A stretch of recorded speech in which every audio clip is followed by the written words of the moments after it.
Subscribe to Black Vocals and hit that notification bell for more incredible stories of ordinary people standing up against injustice. Your support helps us continue bringing you these powerful tales of courage and accountability.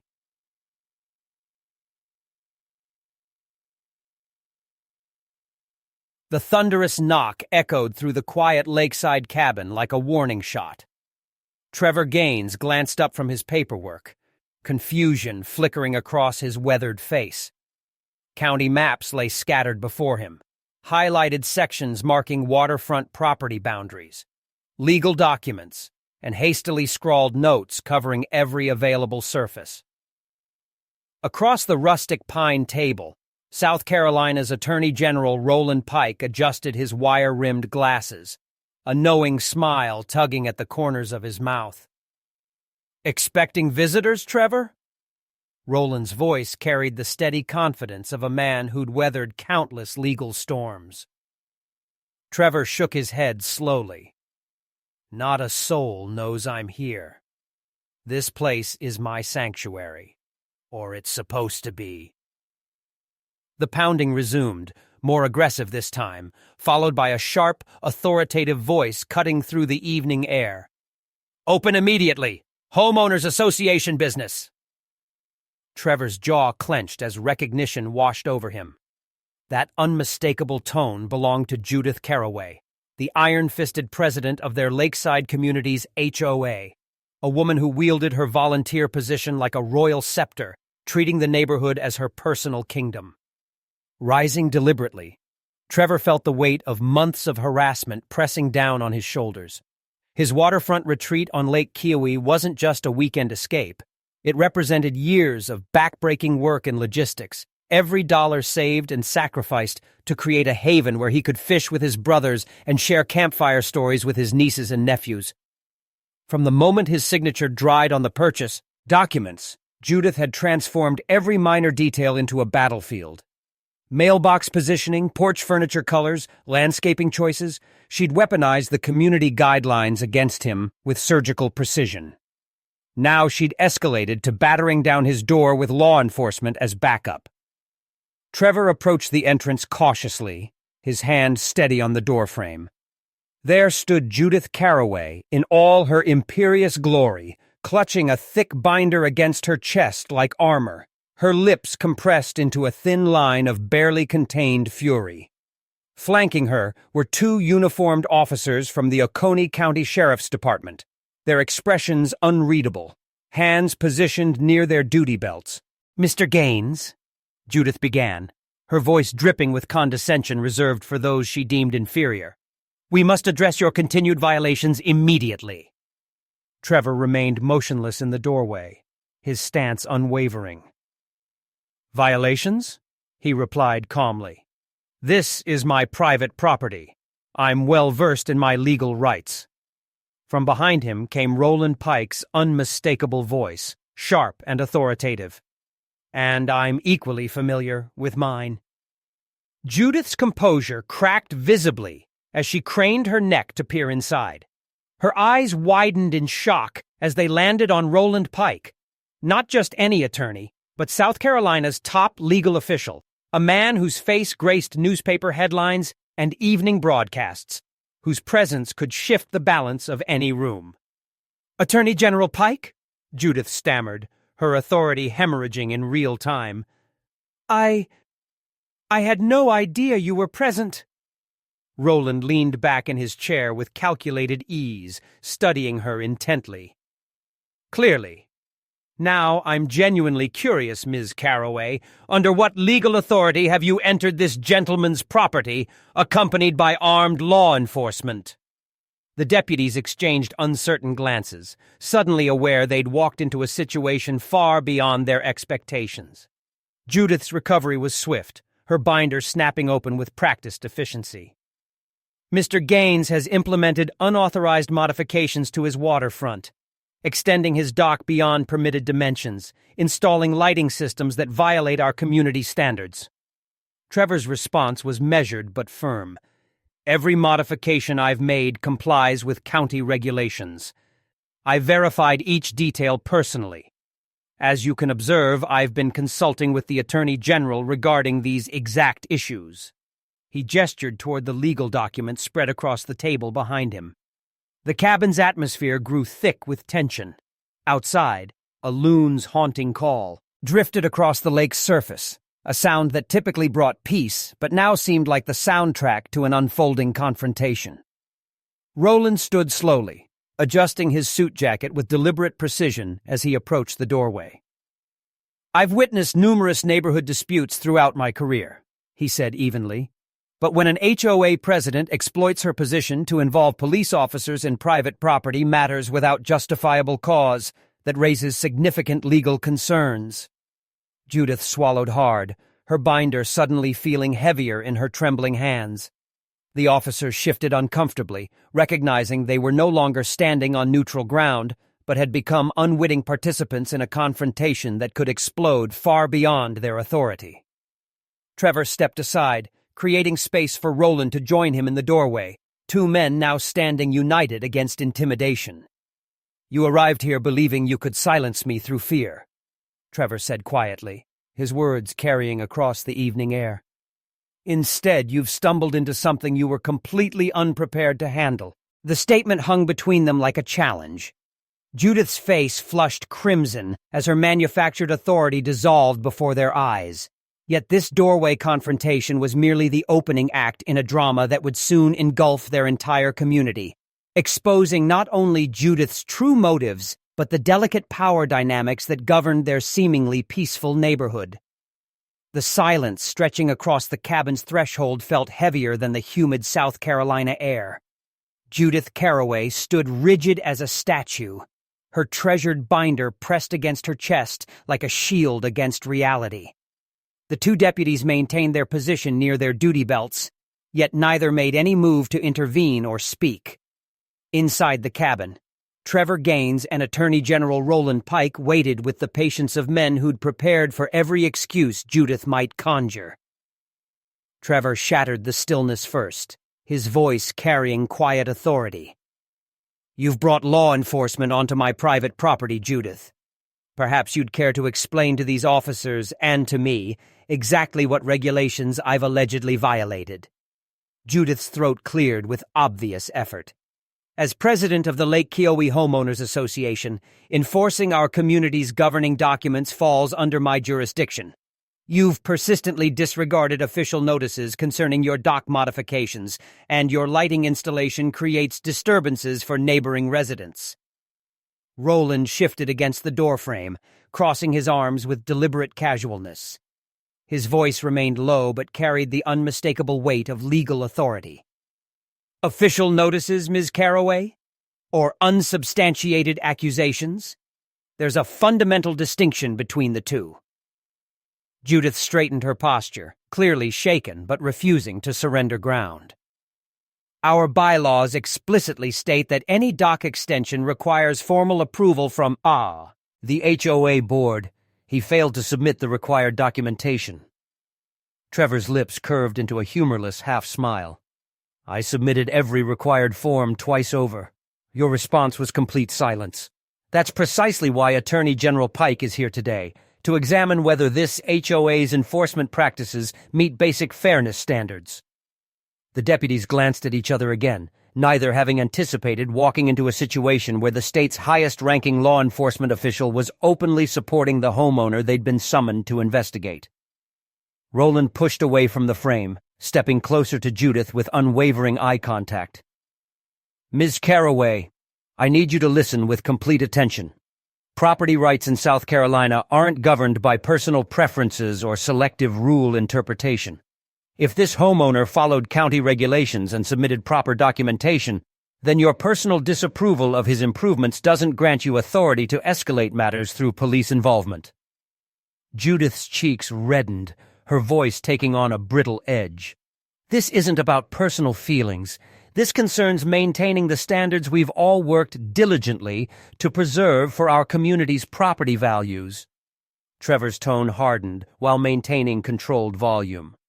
"Standards that apply selectively, not universally. I've observed how you overlook other neighbors' projects. I install a modest dock extension, and suddenly you're at my door with backup and documentation. For several heartbeats, nobody spoke. Outside, Lake HOA shimmered under the afternoon sun, serene and endless, but the tension crackling in that doorway felt anything but peaceful. Roland finally gestured toward the table inside. Perhaps we should continue this discussion where we can examine the actual documents. You've intruded into this man's home. You might as well hear what we were genuinely reviewing. The deputies hesitated, but when Trevor stepped back to widen the doorway, neither raised objections. Judith followed, her heels clicking against the wooden floor like each step announced her refusal to admit defeat. The cabin's interior was modest, yet welcoming. Pine-paneled walls, a stone fireplace, and that substantial table covered with maps and legal documentation. Roland returned to his seat, tapping one document with his finger. "This," he said clearly, "represents what we were examining. Waterfront access disputes across this county. Multiple homeowners have been obstructed or harassed while attempting to utilize their properties in completely legal ways. Mr. Gaines isn't the sole resident raising these concerns. His situation fits within a much broader pattern." Judith's mouth opened, but Roland raised his hand before she could respond. "You entered here assuming this involved one dock modification. It doesn't. It concerns whether your authority is being applied equitably or whether it's being weaponized against specific homeowners while others receive free passes." Trevor leaned forward, locking eyes with Judith directly. "Like the Johnsons 3 properties down. Their dock has been extended for years, complete with decorative string lights spanning the entire length. Did you dispatch deputies to their residence?" Judith's lips compressed tightly. Her silence spoke volumes. Roland's voice cut through the tension again. "That silence reveals more than your binder ever could." One deputy finally spoke, his voice cautious but clear. "Ma'am, perhaps we should step back from this situation. If the Attorney General is investigating these disputes, we don't want to interfere where we lack proper jurisdiction." Judith spun toward him, flustered. "I contacted you because I believed this was a straightforward enforcement matter." "Doesn't appear straightforward to me," the deputy replied honestly. Judith stood frozen, her binder trembling slightly in her grasp. Her power had always derived from intimidation, from being the loudest, most forceful voice in every room. But now her voice carried no weight whatsoever. Trevor observed her with calm determination. "You intended to put me on the defensive, Judith. Instead, you've placed yourself in exactly that position." The Attorney General's words sealed the moment with finality. "This situation is far from concluded. I'll ensure that fact reaches the appropriate channels." The cabin fell silent once more, save for the gentle creaking of wood as Judith finally turned and strode toward the door, her steps sharp and almost frantic. The officers followed, leaving Trevor and Roland standing side by side in the golden afternoon light. For Trevor, this confrontation represented more than defending himself. He'd become part of something larger, something that could fundamentally change how power operated within their community. But beyond those cabin walls, word was already spreading like wildfire, and what happened next would transform this single confrontation into a storm that would touch every corner of their neighborhood. The cabin door closed behind Judith and the 2 deputies with a hollow thud that seemed to absorb all the shouting and tension that had just filled the room. Trevor leaned against the table, releasing a slow breath, while Roland Pike studied the scattered papers before him as if anchoring the moment in documented reality. Trevor broke the weighted silence first. "I should have anticipated she'd attempt something this brazen. Judith's been searching for an opportunity to corner me since the day I moved into this community." Roland didn't lift his eyes from the documents, his voice maintaining its characteristic evenness. "She's hardly Neek. Trevor. People like her cloak themselves in regulations because it creates an illusion of untouchability, but rules twisted beyond their intended purpose become nothing more than instruments of oppression." Trevor managed a laugh. though it held no humor. Instruments aimed at the wrong targets. He crossed the room to pour himself a glass of water, his hands steady despite his eyes still burning with the heat of confrontation. The ironic part, she probably convinced herself she was serving the community's best interests, maintaining order. But whose definition of order? Her own personal vision. Roland finally looked up, his gaze sharp and penetrating. That's exactly the question I'll be asking publicly and loudly before this matter concludes. Before Trevor could respond, sounds drifted in from outside. Not another aggressive knock or police sirens, but muffled voices carrying curiosity and caution. Trevor moved to the window, pulling the curtain aside just enough to observe. Two neighbors stood near the road, one with hands planted firmly on his hips, shaking his head in obvious dismay. A woman Trevor barely recognized leaned close to him, whispering urgently. Both kept glancing toward the cabin with obvious interest. "Word travels faster than a summer storm," Trevor muttered. Roland joined him at the window. "It always does. Neighborhoods survive on stories. And this one, an HOA president storming a cabin with police backup only to encounter the state's attorney general. That's the kind of narrative that grows exponentially with each retelling." Trevor released the curtain, turning back toward Roland. "So what happens now? You mentioned this isn't finished. What's our next move?" Roland's expression remained unreadable, but his tone carried absolute certainty.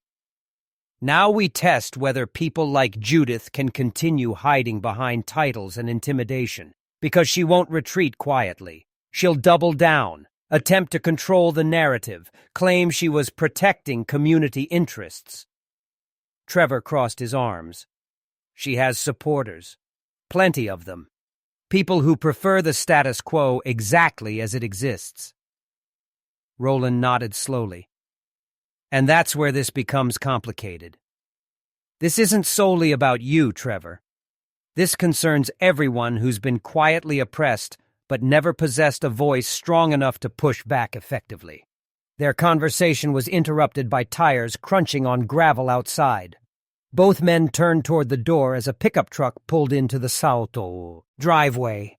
Out stepped a broad-shouldered man with silver hair tucked beneath a worn baseball cap. Trevor's expression softened with recognition. "That's Frank Dillman, 30-year resident here, retired from the fire department." Frank approached the porch with measured, deliberate steps. When Trevor opened the door, Frank's eyes swept past him, landing on Roland with obvious recognition. "Heard what transpired here," Frank said, his gravelly voice calm but resolute. "News spreads quickly in a small community. Judith's already making rounds, claiming you disrespected her authority. But plenty of folks have grown tired of her power games. Thought you should understand you have support." Trevor gestured for him to enter. "Frank, meet Attorney General Pike." Roland extended his hand professionally. "Good to meet you, Mr. Dillman. Though I wish circumstances were more pleasant." Frank gripped it firmly. "Wish they were too. I've watched Judith execute these tactics against others. Fines for lawn furniture, citations for paint colors. People avoid fighting back because they don't want the harassment. But marching into your home with police support? That crosses a line too far." Trevor caught the emphasis in his words. "So you've witnessed this pattern personally?" Frank nodded grimly. "I've lived long enough to recognize when someone's hiding behind rulebooks just to wield power inappropriately. She'll play victim now, claim she was simply performing her duties. But the truth is, she's been operating that HOA like her personal kingdom." Roland leaned forward, his legal mind processing every detail. "Your perspective carries significant weight, Mr. Dillman. People willing to speak publicly will make all the difference in this situation." Frank scratched his chin thoughtfully. "I'll do it. Been silent far too long." The three men stood in the cabin, an unlikely alliance forged by a single confrontation. Trevor felt the atmosphere shifting around them. What had begun as an ambush was transforming into something larger, something with the potential to shake Judith's stranglehold on their neighborhood. But even with this growing support, Trevor understood this was far from over. Judith wasn't the type to accept humiliation gracefully. She would regroup, rally her supporters, and return with greater force than before. Trevor glanced at Roland. "She won't stop here. You realize that." Roland's response carried steady certainty. "No, but neither will we." Frank pulled a folded paper from his jacket pocket. "HOA meeting next Thursday. I guarantee she'll try to transform it into her personal stage. You'd better be prepared." Trevor accepted the paper, his jaw setting with determination. "Then that's where we take this fight next." The three men exchanged looks of quiet understanding. Outside, the voices of neighbors still carried faintly on the evening breeze. The story was no longer contained. It was seeping through every fence line, every backyard conversation, every email chain in the community. Inside the cabin, Trevor felt both the weight of the approaching battle and the spark of something else entirely. Resolve. He was no longer standing solely for himself. He was representing every homeowner who had been silenced by intimidation tactics. And with Roland Pike at his side, this confrontation was no longer being fought on Judith's terms. But beyond the cabin walls, whispers were already transforming into arguments, and the neighborhood was bracing itself for a showdown that would soon spill into the next HOA meeting with explosive consequences. By the time the sun melted into Lake Kiowa's horizon, the story of what transpired at Trevor Gaines's cabin had already developed a life entirely its own. What began as aggressive knocking on a wooden door had evolved into a neighborhood-wide debate, spreading faster than any official notice Judith Caraway had ever distributed. At the gas station near the main thoroughfare, the clerk overheard two customers engaged in hushed but animated discussion. "She barged in with deputies," one man said, shaking his head in disbelief, "and the Attorney General was sitting right there at the table. Can you imagine the expression on her face? Must have been absolutely priceless." Half a mile away, in the parking lot of a local diner where residents gathered for their traditional catfish dinners, the conversation followed identical patterns. A retired couple leaned over their plates, whispering conspiratorially. "I heard Judith claimed it was entirely about rule enforcement," the woman confided. "But Frank Dillman told me Trevor filed every required document. Said she ignored them completely. Selective enforcement, plain and simple." In a community where small stories typically revolved around incorrect shutter colors or premature trash can placement, this narrative struck a completely different chord. This was no longer a petty neighborhood squabble. It was a clash that had drawn in the state's highest legal authority, and people couldn't resist taking sides. By the following morning, Trevor noticed subtle changes in his daily routine. Neighbors who usually averted their eyes when Judith's name arose now greeted him with encouraging nods. Several even stopped by his driveways, just to express support. "Heard what happened. Good for you standing your ground like that."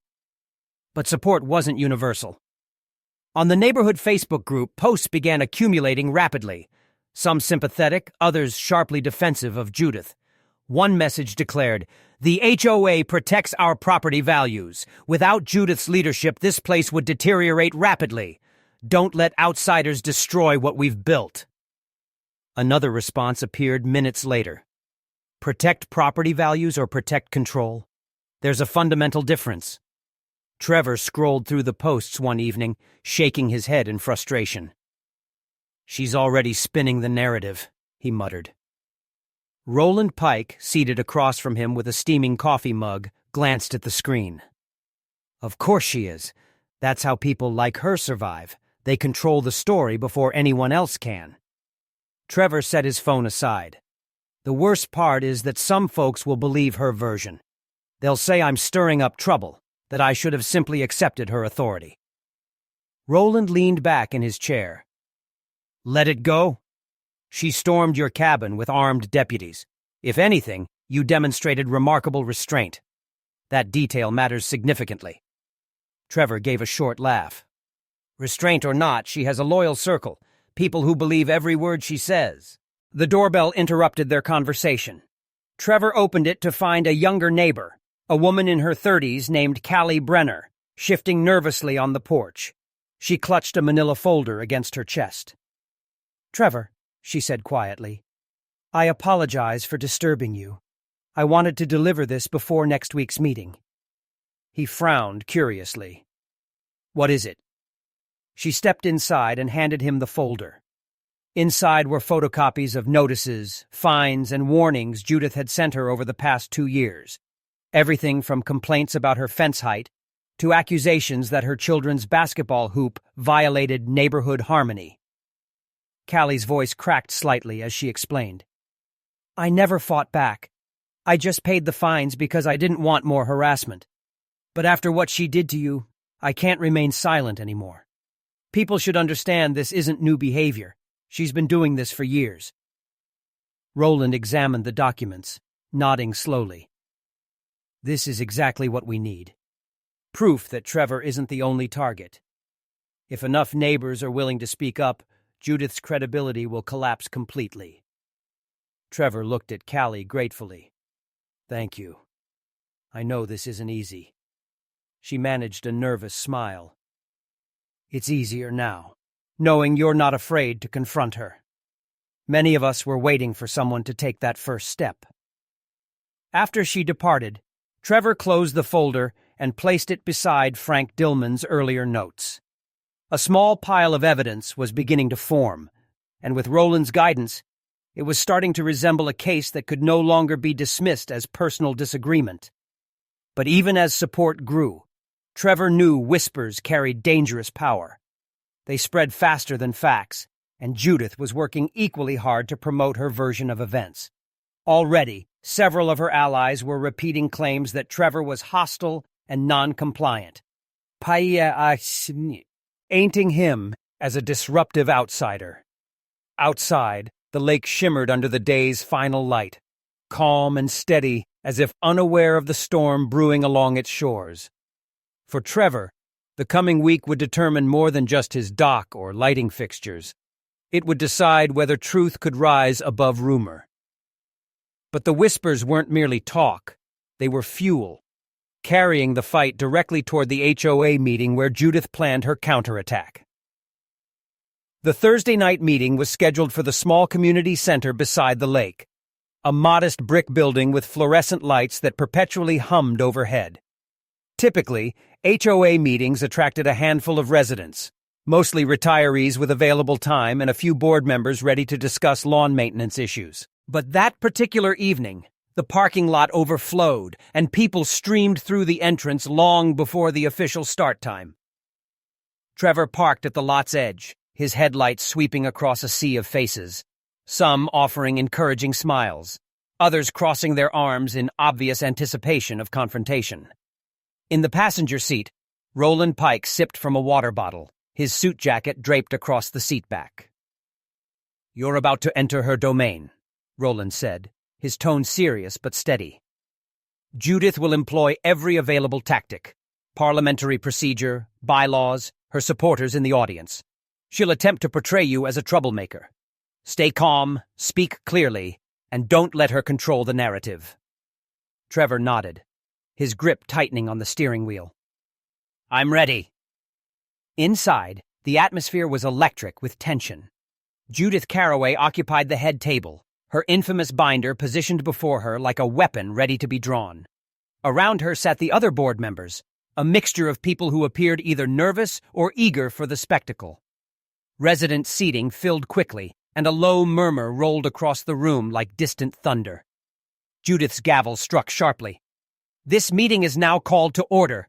We have several agenda items tonight, but given recent events, I believe we should address community concerns first." She scanned the room, her eyes landing squarely on Trevor like a predator selecting prey. "Mr. Gaines, you've created quite a disturbance. Would you care to explain your actions to your neighbors?" Trevor rose slowly, his posture straight and unwavering. "Explain my actions, Judith? You came to my cabin with police officers. You accused me of violations I didn't commit. And when you did, The Attorney General of this state happened to be sitting at my table, reviewing the exact documents you claim I ignored. A ripple of whispers passed, said through the crowd, some residents leaning forward with interest, others exchanging meaningful glances. Judith's smile was thin, but her voice carried practiced authority. You make it sound as if I acted inappropriately. But let's remember, we have governing documents for important reasons. We can't permit individuals to disregard them whenever convenient. That's how communities decline. Trevor's voice remained steady, but carried the weight of accumulated frustration. This isn't about bylaws, Judith. This is about selective enforcement. About you ignoring properly filed paperwork, ignoring basic fairness, and using your position to target specific people. And it's not just me. Others in this room have experienced identical treatment. From the back, Frank Dillman's voice rang out clearly. That's absolutely right. She's been targeting me for years over trivial matters. Paint chips, a shed positioned too close to property lines. Things nobody else ever gets cited for. Quiet applause rippled through sections of the audience while others remained stone-faced. Judith's gavel struck again, harder this time. Order!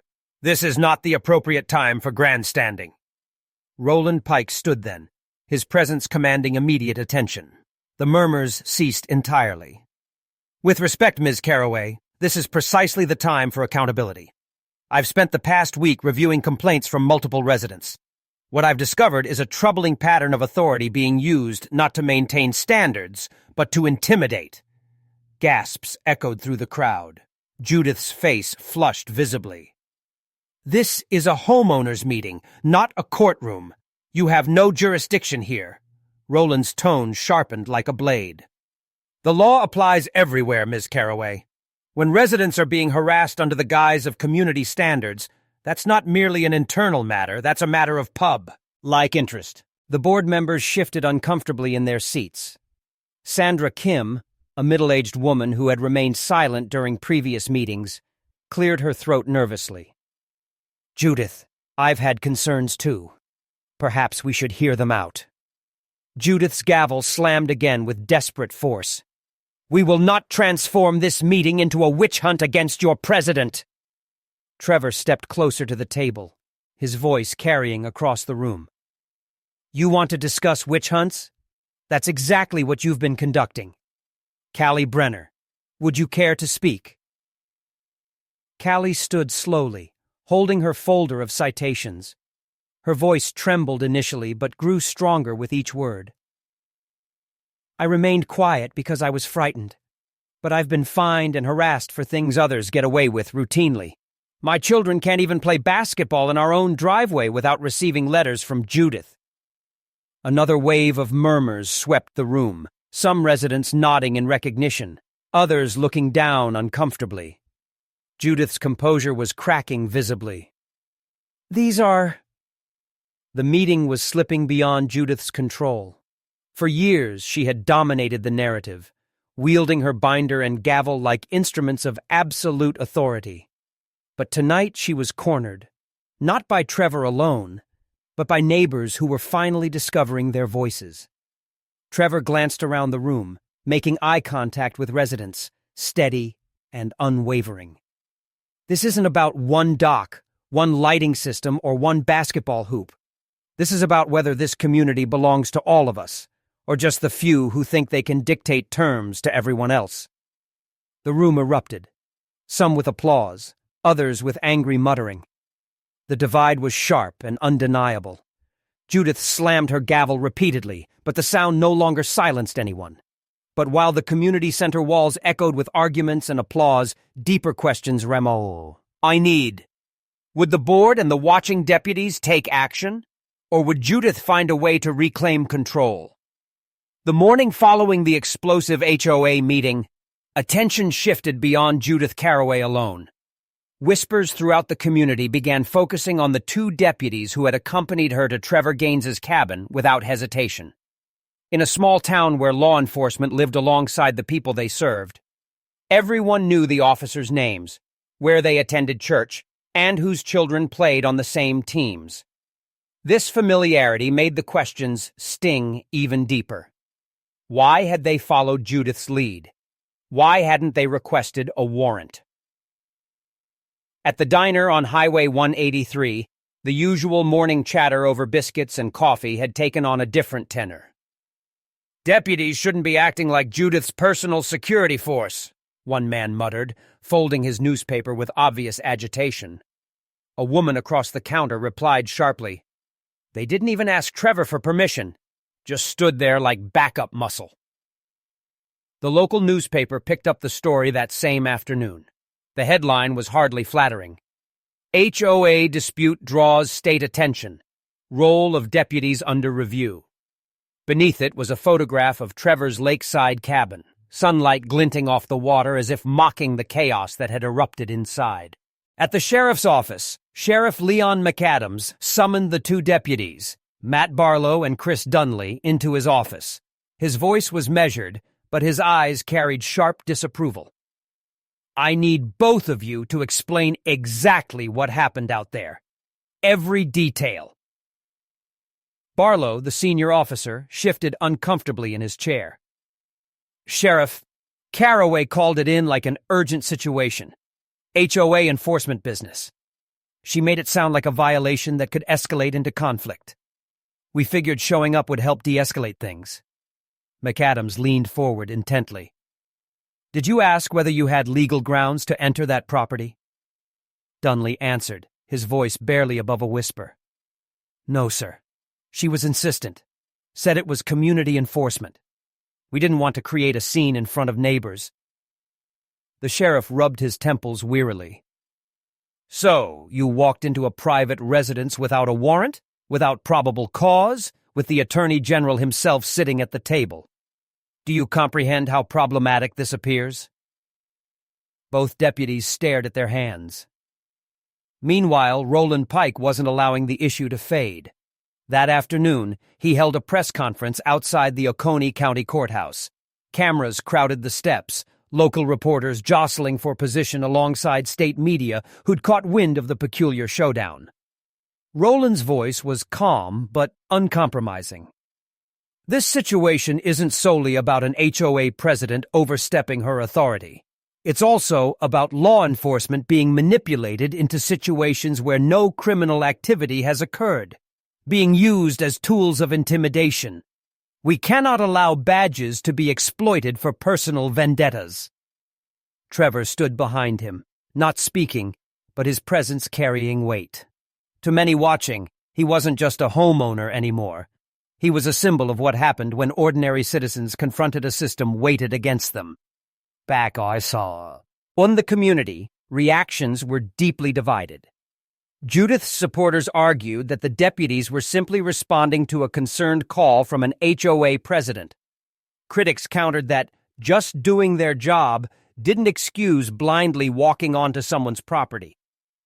At a neighborhood barbecue that weekend, Trevor overheard a heated exchange between two men. "If law enforcement automatically sides with an HOA president every time she files a complaint, then what prevents her from knocking on anyone's door?" one argued. The other shot back, "You think the deputies had a choice? If they'd ignored her and something had gone wrong, everyone would have blamed them. They were trapped."